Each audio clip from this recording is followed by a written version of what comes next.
Hello. Hi. Hi. Alright, so we've got the train laid out. We've taken our measurements. We've built a frame back here to figure out how long it has to be for the curve so we can add that into the length of the desk. And then over here we've set up the blue base plate to represent another building, a 32 by 32 building.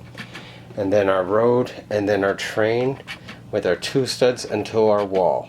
So we need to include those two studs all the way back, all the way across, all the way to the wall at the very back behind the train. That will tell us how much depth we need. We'll do the entire blue desk from end to end, and then we'll add in that much room for the curve for the train at the other end. We're going to take those measurements right now. Okay, so we've measured the desk and our depth. Our depth is going to be, and we had a little accident here after we measured it, but we've got it down. It's 47 inches deep. So 47, 48, and that's a sheet of plywood, and we can work with that. Lengthwise, it is 5 feet for the blue desk, but then for the curve, I'm measuring it out to be 15 1/4 inches. So we need the length to be 5 feet, 15 1/4 inches long. So we can work with those dimensions and figure out what we can get.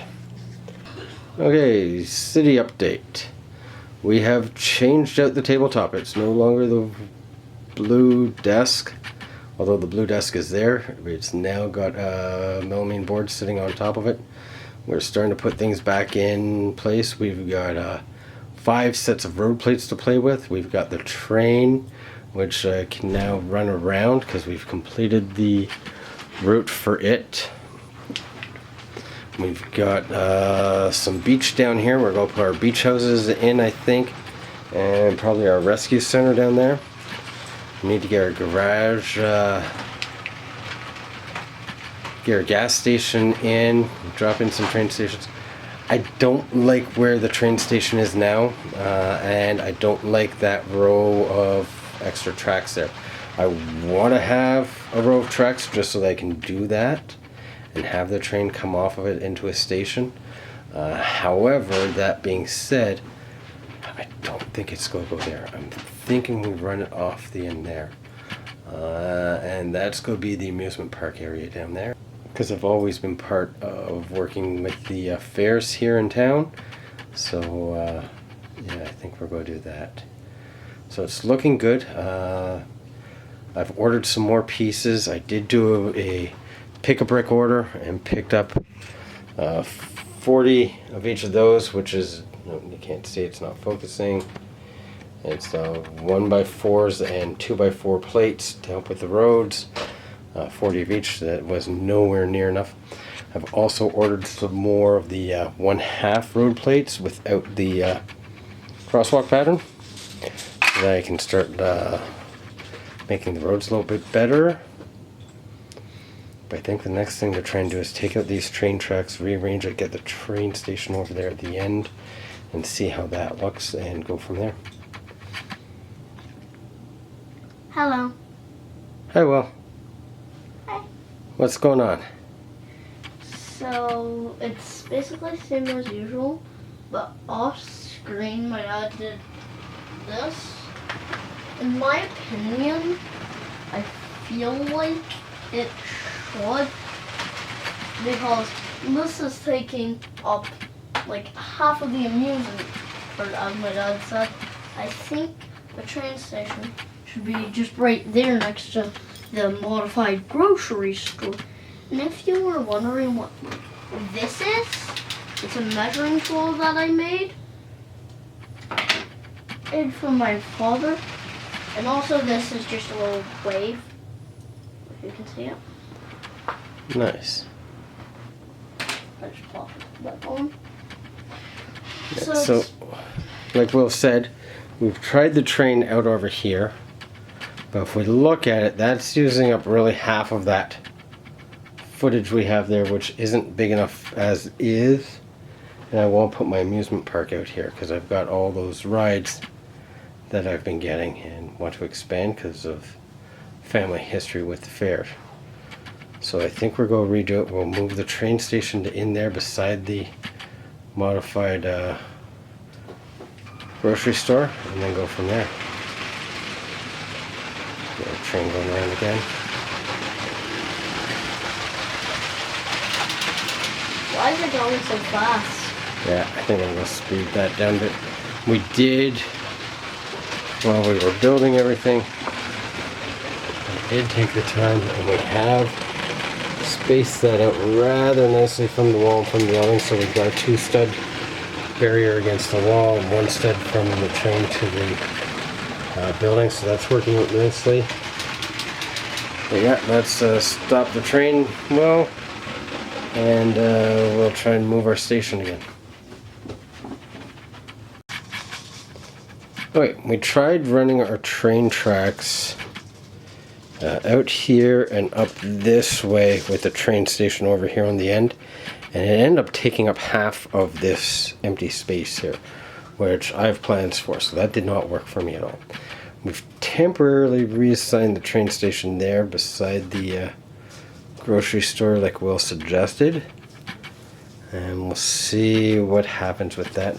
We've only got the 1 continuous loop now though, which I'm not liking. I really want an opportunity to not necessarily have the splitter, but to have this end piece in where I could drive my truck up and onto it, because I really like that idea. So I'm trying to figure out some way that I might be able to incorporate that still into it. Okay, so I'm holding the camera so I can let you guys get a bit closer of a view. Minifig, you can't see his face though, but what I have been doing for a while is doing this. I've been making it look like Iron Man from Avengers, I think, has been shooting these projectiles. See, there's one over there, one there, one that Scarlet Witch is dodging. And then there's a combined projectile from Iron Man and Spider-Man, who you can see hanging out on the little thing of the Sanctorium. There's one going for this guy. I don't know the name of him at all, but I think he's a bad guy. And there's this little Spider-Man projectile on it. Thanks, Will. What we've also done is I put my switching station, my switching track, and I've put that little bit there. And we'll see how that works out. If I have to swap it out again, I have to swap it out again. But for now, we're going to try that just because I want that on-ramp for the truck, because the train station came with a truck that drives on the track, so I really want to kind of have that in play. I'm also going back to the fair. The fair used to come in on a train, so I was thinking it's appropriate to have the fairgrounds going in or near the train tracks. Okay, so I'm holding it again. This little truck right here, my dad asked me to focus on. My dad's... So that's the truck with the train wheels on it, so that can go on the train track. So that's why I want to have this little on-ramp here. And then the other thing is, well, when you get to a fairground, you used to bring in an elephant. An elephant used to come in by train. So I don't know if the elephant's going to be part of our fairground yet or not, but we've got the elephant. Originally, we were going to have a zoo too, but we don't know where we'd put that at this point. You'll see a lot of similarities with what Bricky-Brick does on YouTube as well. We've been watching Bricky for a while, so credit where credit's due, but his ideas, and I think part of the reason why we like watching him so much, is his ideas really coincide with what I've always wanted to do as well. So it'll be interesting to see how mine turns out at the end of the day. Something funny is that there's a porta potty right on the back of the truck. I'm sorry that I'm laughing so much. It's just that my body wants to laugh. Well, not only that, it's a used porta potty. What's on You can see there? there's poop still Oh no, it's poopy. in. Ew. All right, thanks.